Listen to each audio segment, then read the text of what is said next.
Greetings today. We're in part 4 of the Mutual Submission Clause, part 1. So it's the fourth installment from 1 Peter chapter 3, verses 1 through 4.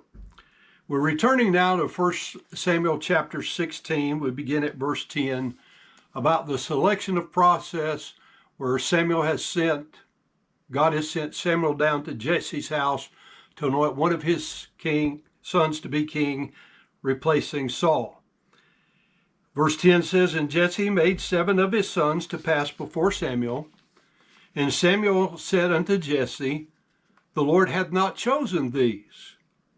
And Samuel said unto Jesse, Are here all thy children? And he said, There remaineth yet the youngest, and behold, he keepeth the sheep. And Samuel said unto Jesse, Send and fetch him, for we will sit not down till he come hither. And he sent and brought him in. Now he was ruddy, and withal of a beautiful countenance, and goodly to look to. And the Lord said, Arise, anoint him, for this is he. We go to 2 Samuel chapter 7 and verse 8. Now therefore so shalt thou say unto my servant David, Thus saith the Lord of hosts, I took thee from the sheepcotes, from following the sheep, to be ruler over my people, over Israel. And I was with thee whithersoever thou wentest, and have cut off all thy enemies out of thy sight, and have made thee a great name, like unto the name of the great men that are in the earth. Listen, David was a man who believed in God. He is called a man after God's own heart.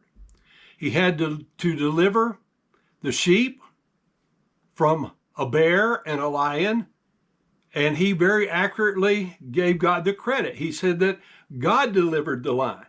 God delivered the bear into his hands as he had served as shepherd over his father's sheep.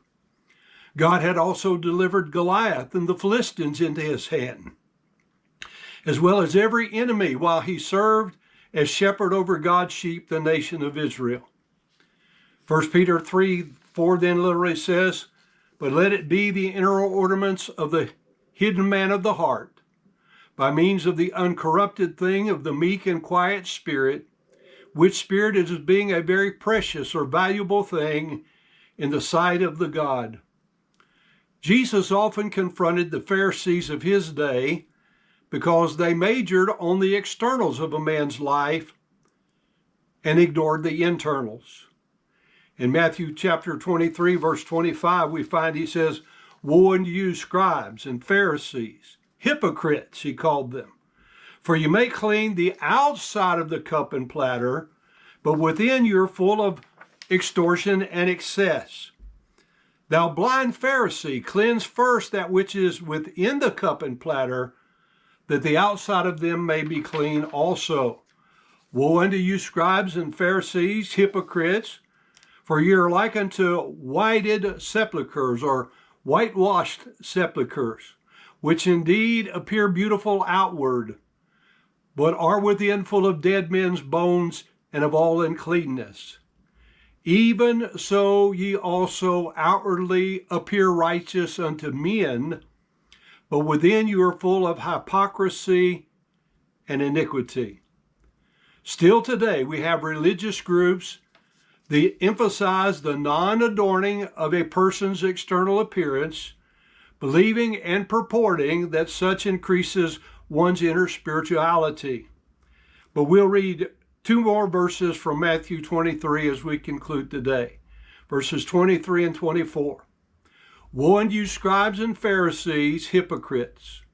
For you pay tithe of mint and anise and cumin, and have omitted the weightier matters of the law, judgment, mercy, and faith.